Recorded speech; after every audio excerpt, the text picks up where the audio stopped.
안녕하세요. 결혼한 지 올해로 6년 차, 3살 난 딸아이를 키우고 있는 30대 여성입니다.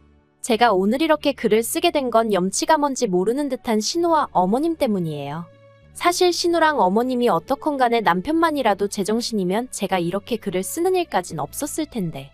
팔은 안으로 굽는다더니 남편도 은근슬쩍 신우랑 어머님 편을 드는 게 아주 꼴사나워 죽겠네요. 그런데 제가 이혼하자니까 그건 또 못한다고 징징거리고, 사람 성품이 나쁜 건 아닌데 맺고 끊는 걸 잘 못하다 보니 그 여파가 전부 다 저에게 오는 듯합니다. 남편하고는 지인의 소개로 만났지만 바로 연애를 시작한 것은 아니었어요. 당시 남편이나 저나 직장을 다니는 회사원이었는데 둘 다 워낙 일이 바쁘다 보니 서로를 알아갈 만한 시간적 여유가 없었거든요. 그래서 거의 서로 연락처만 가지고 있는 수준으로 1년이란 시간을 흘려보냈다가 우연한 계기로 다시 연락을 주고받기 시작했고, 그리고 이후로 급속도로 가까워져 연인이 되었네요. 연애하는 동안 어느 다른 연인들처럼 저희도 별것도 아닌 일로 다투기도 하고 마음 상해하기도 하고, 하지만 헤어진 애만의 그런 소리까지 해본 적은 없어요. 보통은 한두 시간 내에는 풀리고 길어도 하루 이상을 가지 않았죠. 말 그대로 남들 하는 만큼의 평범한 연애를 했어요. 그리고 사귄 지 1년 반이 지났을 무렵 남편이 장미꽃 한 다발을 내밀며 프로포즈를 해와서 결혼까지 약속하게 되었죠. 그때만 해도 정말이지 제가 남편과 이혼까지 생각하게 될 줄은 몰랐다니까요. 결혼할 때 양가로부터 받은 도움은 없어요. 원래는 친정에서 5천 해주신다고 했고 시댁에서도 그러면 똑같이 5천을 맞춰주시겠다 했었는데 신우가 말 그대로 미천알띠였거든요. 신우는 남편보다 2살 어렸지만 혼전 임신을 했던 탓에 남편보다 한참 일찍 시집을 갔어요. 그리고 그때 어머님이 혼전 임신으로 시집가는 딸이 너무 미워서 한 푼도 안 해주셨다고 들었습니다. 어머님 말씀으로는 혼전 임신이고 뭐고 당신은 당신 딸밖에 안 보였기에 애지우고 결혼하지 말라고 하셨었대요. 그런데 신우가 그런 어머님의 마음을 몰라주고는 어머님더러 사람도 아니라면서 딸이 차마 엄마한테 할 소리가 아닌 말들을 퍼부어댔었다네요. 남편 말로는 거의 쌍욕 수준이었다고요. 결국 그때 어머님과 신우의 감정에 골이 있는 대로 깊어져서 어머님이 한 푼도 안 해주셨던 건데, 신우가 그 이야기를 들먹이며 왜 자긴 안 해줘놓고 오빠만 해주냐면서 아주 중내산에 난리가 났던 거죠. 참고로 저는 결혼하고 나서야 신우 성격이 말 그대로 핵폭탄급이라는 걸 알았어요. 아무튼 그래서 남편이 그냥 자기도 한 푼도 안 받고 결혼하겠다 했고, 저는 시댁에서 하나도 안 해주신다고 하니 친정에도 그럼 손 벌리지 않겠다 뭐 그렇게 얘기가 된 거예요. 그리고 솔직히 저도 사람인데 처음엔 이런 상황 자체가 어이가 없기도 하고 짜증도 나더라고요. 1억이란 돈이 적다면 적은 돈이지만 그래도 그 돈이 있고 없고에 따라 저희 부부의 출발선이 달라질 수도 있었으니까요. 하지만 지금은 솔직히 안 받길 잘했다는 생각이에요. 덕분에 양가 부모님께도 좀 더 떳떳한 기분이고 지금 저희가 이뤄놓은 것에 대해서 자부심이 있거든요. 그리고 무엇보다도 결혼하고 나서 시부모님 생활하시는 걸 이렇게 저렇게 보니까 남편 말과는 달리 노후 준비도 제대로 되어 있지 않은 듯해요. 그러니 여러 가지로 안 받길 잘했다 싶은 거죠. 저희는 있는 돈 없는 돈 전부 다 끌어다가 수도권에 아파트를 구해 신혼생활을 시작했습니다. 신혼은 신혼대로 즐기되 1년 안에는 아이를 갖겠다는 계획도 세웠고요. 딸이든 아들이든 그런 건 중요한 문제가 아니었어요. 그런데 어째서인지 2년이 지나도록 도통 임신이 되질 않았습니다. 딱히 피임을 하는 것도 아니었는데 말이죠. 결국 도저히 안 되겠다 싶어서 남편하고 같이 병원을 찾았는데 병원에서도 이렇다 할 원인이 안 보인다 하니 이제 와서 말이지만 그때부턴 정말 하루하루가 피가 마르는 기분이었습니다. 그리고 그 스트레스가 이만저만이 아니었던 건지 결국 하루는 제가 출근하는 버스에서 기절까지 했네요. 다행히 어딜 다치지는 않았지만 양가 어른들도 그렇고 당사자인 저나 남편까지 큰 충격을 받았죠. 그리고 며칠 뒤 남편이 당분간은 몸과 마음을 돌보며 엄마가 될 준비를 하는 게 어떻겠냐며 퇴사를 권하더라고요. 솔직히 처음엔 남편이 너무 이기적이란 생각도 들었고 상황 자체가 짜증이 났어요. 하지만 남편은 정말 제가 걱정돼서 꺼낸 이야기였다는 걸 알았기에 결국 남편과 상의 끝에 저는 퇴사를 했습니다. 이후로는 집에서 잘 자고 잘 먹고 돌이켜 생각해보면 사회생활 시작한 이후로 그렇게 늘어져 있어 본 적이 없었던 것 같아요. 아무튼 그리고 정말 놀랍게도 저는 퇴사 3달 만에 임신을 하게 되었습니다. 그리고 눈에 넣어도 아프지 않을 딸을 낳게 되었죠. 자식을 키우는 게 쉬운 일이 아니라는 건 이미 너무 많이 보고 들어서 알고는 있었지만 그래도 말 그대로 장난이 아니더라고요. 누가 애만 봐준다고 하면 그냥 차라리 하루라도 빨리 출근을 하고 싶은 기분이었달까요? 그리고 아닌 게 아니라 혹시나 하는 마음으로 어머님께 물어본 적도 있어요. 아이를 봐주시면 매달 200만 원씩 드리겠다고. 평일에만 좀 봐주시면 안 되겠냐. 하지만 어머님이 정말 단칼에 거절을 하시대요. 너희 자식은 너희가 키워야지. 왜 남의 손을 타려고 하냐면서 말이죠. 이땐 좀 서운했어요. 언뜻 듣기로는 신혼의 첫째를 한동안 키워주셨다 들었거든요. 하지만 남편 말로는 그때 신혼의 애를 돌보시면서 여러 가지로 고생을 하셔서 저렇게 진저리를 치시는 거니 저더러 이해를 좀 했으면 좋겠다고 하더라고요. 그래서 저도 더는 말 안 했어요. 그리고 뭐 또 딸하고 며느리는 좀 다르잖아요. 아무튼 이런저런 우여곡절을 거치며 어느새 1년이란 시간이 흘렀고 저희 애 첫돌이 막 지나고 나서 신혼에도 출산을 했어요. 신혼애의 경우 그러니까 둘째였죠. 그런데 그게 화근이었다고 해야 할지 신우가 자꾸 저희 애랑 자기네 애를 비교하기 시작했거든요. 그리고 그 비교라는 게 누가 더 예쁜 애 똑똑한 애 이런 게 아니라 자꾸 불쌍한 척을 하는 거예요. 일단 저희 애 같은 경우 워낙 양가에서 기다리던 아이이기도 했고 그렇다 보니 여기저기서 받는 선물 같은 게 많았어요.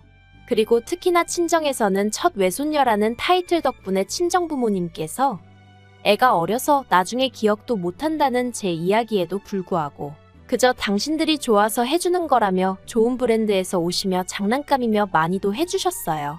하지만 신혼에는 사정이 저희와는 달랐거든요. 일단 당장 시부모님도 가뜩이나 벌이도 마땅치 않은 데다가 시매부도 탐탁치 않아 하시는 상황이었는데 그 와중에 신우가 둘째를 낳았다는 걸 이해가 안 된다는 식으로 표현하셨어요. 그리고 시댁 형편이 넉넉한 것도 아니다 보니 뭐 크게 해주시는 건 없으신 것 같았고요. 그러니 신우 입장에서는 나름대로 서운했던 게 있었던 모양인데 그 서운함을 자꾸 제 앞에서 표현하는 거예요.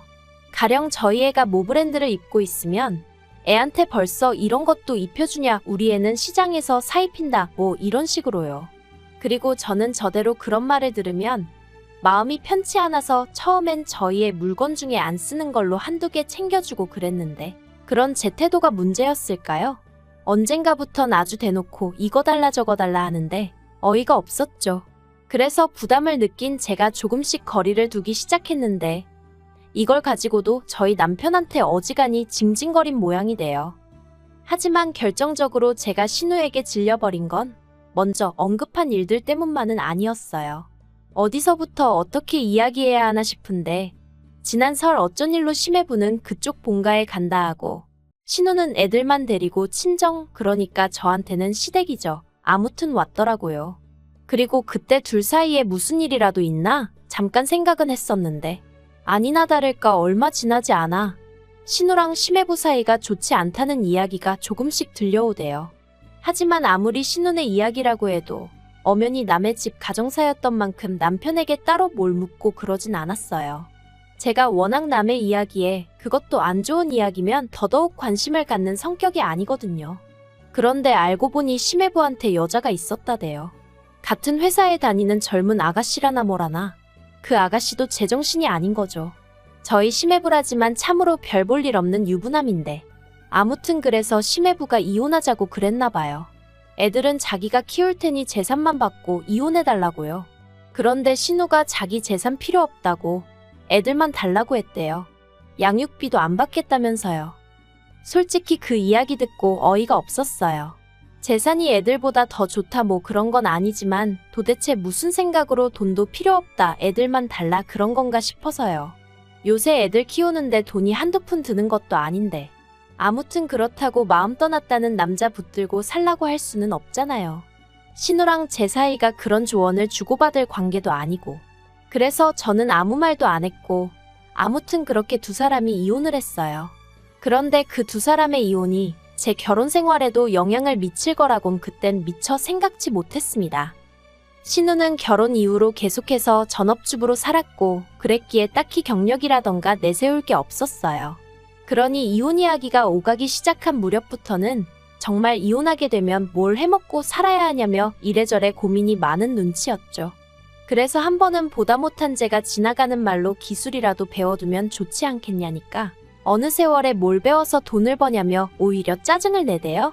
좀 황당했죠. 기술도 없고 경력도 없는 자기를 그럼 누가 써줄 거라고 생각하는 건가 싶어서. 하지만 평양 감사도 본인이 싫으면 그만이라고 그냥 무조건 싫다는 사람한테 제가 무슨 말을 더 하나 싶더라고요. 그래서 저도 더는 아무 말도 안 했어요. 그리고 다행히 얼마 후 신우 사는 동네에 엄청 큰 마트가 오픈을 해서 거기서 계산원으로 일을 하기로 했다대요. 그렇게 이제 그런대로 정리가 되었나 했는데 신우가 계산원으로 일한 지 한 달이나 됐나 싶은 무렵 때려쳤다는 소식이 들려왔어요. 자기가 아무리 계산해봐도 시간당 10,000원 받아가면서 애들 키울 돈을 못 벌 것 같아서 관뒀다고요. 어이가 없고 기도 안 차대요. 하지만 신우는 계속해서 이렇게는 못 산다며 말 그대로 지 잘났다고 떠들어대더니 이달 초 자기가 밤에만 일하고 대신 한 달에 400만 원씩 받을 수 있는 일을 찾았답니다. 당황스러웠죠. 어떤 일이 밤에만 일을 하는데 400씩이나 주나 싶은 게. 그리고 이내 안 좋은 생각이 들어서 저랑 남편이 신우를 붙들고 도대체 무슨 일이냐 몇 번이나 물었는데 입을 정말 딱 다물고 죽어도 말을 안 해주는 거예요. 한다는 말이라곤 남 부끄러운 짓은 안 한다.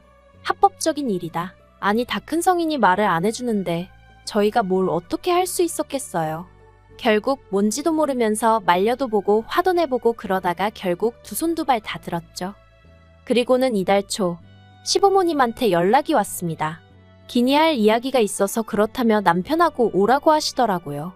혹시 돈 이야기인가 싶었지만 결혼 전부터 남편하고 분명히 해둔 것들 중 하나가 가족과는 돈 거래를 하지 않는다였기 때문에 이 부분만큼은 별 걱정이 없었거든요. 그래서 아무튼 어머님의 한껏 진지하신 목소리와 별개로 저는 비교적 가벼운 마음으로 시댁을 찾았는데 거기서 생각지도 못한 이야기를 듣게 되었죠. 어머님이 이리저리 돌려가며 이야기를 꺼내셨지만 말씀의 포인트는 저희더러 아니 저더러 시조카 둘을 맡아주라는 것이었습니다. 정말 너무 놀라고 당황스러워서 심장이 벌렁벌렁거린다는 게 이런 거구나 싶었어요. 제가 갑자기 그게 무슨 말씀이시냐 되물으니 어머님이 하시는 말씀이 신우가 하는 일이 뭔지는 당신도 모르신답니다. 하지만 그 일을 하려면 낮에는 신우가 좀 쉬어야 하는데 애들이 둘이나 되니 도통 신우가 쉴 수가 없어서 힘들어한다는 거예요. 그러니 애들을 누가 좀 맡아줘야겠는데 생각해보니까 제가 지금 육아하느라 어디 회사를 다니는 것도 아니지 않냐면서 하나 돌보는 거나 셋 돌보는 거나 별 차이 없을 거라고 저더러 시조카 좀 맡아주라나요? 그래서 제가 그게 말이 되냐고 못한다고 했어요. 가뜩이나 하나 돌보는 것도 정말 진땀이 뻘뻘 나는데 어떻게 시조카들까지 보느냐고 어머님한테 이런 이야기를 하시는 것 자체가 서운하다고도 했죠. 하지만 어머님께선 계속 미안하다 하시면서도 그래도 가족끼리 도와줘야지 어떻게 모른 척을 하냐는데. 그리고 그 순간 저도 모르게 어머님께 그럼 어머님이 좀 봐주시면 되지 않냐 했습니다. 시조카들 입장에서도 외숙모보다는 할머니가 편하지 않겠냐고요. 그랬더니 어머님 말씀이 당신은 체력이 딸려서 못한다며 저더러 집에서 애 키운다는 핑계로 일도 안 하지 않냐. 시조카들 봐주면 그래도 신우가 달에 100만 원은 주겠다고 하더라. 어머님은 200만 원을 드린다고 해도 애는 못 봐준다 하셔놓고 저더러는 100만 원 받고 시조카 둘을 보라는 건가 싶은 게 생각할수록 어처구니가 없더라니까요. 사실 저는 그래도 어머님은 신우에 비해 사리분별이 되시고 경우가 있으신 분인 줄 알았어요. 그런데 막상 당신 딸이 힘들다 어쩌다 하니까 결국 며느리 인절을 붙들고 늘어지시는 게 어머님이 나쁘다고 생각은 안 해요. 제일 나쁜 건 신우죠. 자기 하나 때문에 시부모님 저 그리고 중간에서 이도저도 못하다가 욕먹는 저희 남편까지 몇 명이 지금 불편해진 건지. 그런데도 저희 신우는 자기가 세상에서 제일 불쌍하다고 생각하는 모양입니다. 하루가 멀다 하고 저한테 문자로 유치원 선생들은 한 반에 10명씩도 놓고 보던데 언니는 겨우 셋만 보는 건데 그게 안 된다는 거냐? 언니 어차피 수입도 없어서 우리 오빠한테 빌부터 살지 않냐? 우리 애들 봐주면 내가 100만 원씩 준다는데 돈 벌기 싫은 거냐? 별의별 헛소리를 짓거려대고 있고요. 그래서 저도 신우한테 자기가 싸놓은 똥은 자기가 치우는 거라고 막말을 해버렸어요. 시조카들이 똥이라는 건 아니지만 그러니까 자기가 뭐 가진 게 있다고 돈도 안 받고 애들만 데려왔냐고요. 그랬더니 이제 신우가 어머님한테 제가 얘기한 것만 쏙 전달을 한 건지 어머님이 저더러 새치여로 사람을 죽이고 살리는 법이라며 말 그따위로 하지 말라네요. 신우가 틀린 말 한 것도 없다면서? 그리고는 신우는 그래도 혼자 어떻게든 살아보려고 하지만 저는 남편 피 빨아먹고 사는 거나 마찬가지라는데 어이가 없어서 어머님이야말로 지금 새치어로 저 죽이시는 거라니까. 저더러 시애미한테 따박따박 말대꾸한다고 뭘하시고. 이렇게 오간 대화를 다 적을 순 없지만 그냥 한마디로 수준도 낮고 내용도 없어요. 그래서 남편한테 신우 문제로 더 이상 나한테 연락 안 오게 하라고 했더니 그래도 어떻게 그러냐입니다. 그냥 좀 안쓰럽게 생각해주면 안 되냐면서. 그래서 제가 남편더러 그럼 내가 우리 딸 데리고 나가줄 테니 네가 신우한테 100만 원씩 받으면서 시조카들 봐주던지 하라 했습니다. 그리고 핏줄들끼리 한데 똘똘 뭉쳐 살라고요. 그러니까 남편이 그런 뜻은 아니었다면서. 자긴 저나 저희 딸 없으면 못 산다나요? 엄청난 사이다도 아니고 솔직히 당분간 해결될 문제가 아니라는 건 알아요. 하지만 적어도 저랑 어머님 사이에서 그리고 저랑 신우 사이에서 차마 얼굴 보고 살 사람들끼리 할 말이 아닌 게 워낙 많이 오고 가서 당분간 제가 시조카들 봐줄 일은 없겠다 싶어요. 그리고 저는 저희의 어린이집 입소하는 대로 복직할 생각입니다. 그러면 자기들도 더는 저한테 어떻게 삐대보려는 생각은 못하겠죠. 신우가 꼴 보기 싫고 확실히 정리 못하는 남편도 짜증나지만 그렇다고 이혼해버리면 졸지에 저희 애는 한부모 가정이 되는 건데 그럴 순 없겠다 싶어서 제 나름대로 현실적인 해결 방안을 찾았다고 생각해요. 이렇게 별꼴을 겪어보니까 상상했던 것처럼 속 시원한 결말을 내기가 쉽진 않네요. 그래도 제 딴에는 최대한 방어하고 같이 싸우고 노력해서 그런가 후회는 없어요. 아무쪼록 신우도 좀 정신 차리고 현실 감각을 키웠으면 좋겠습니다.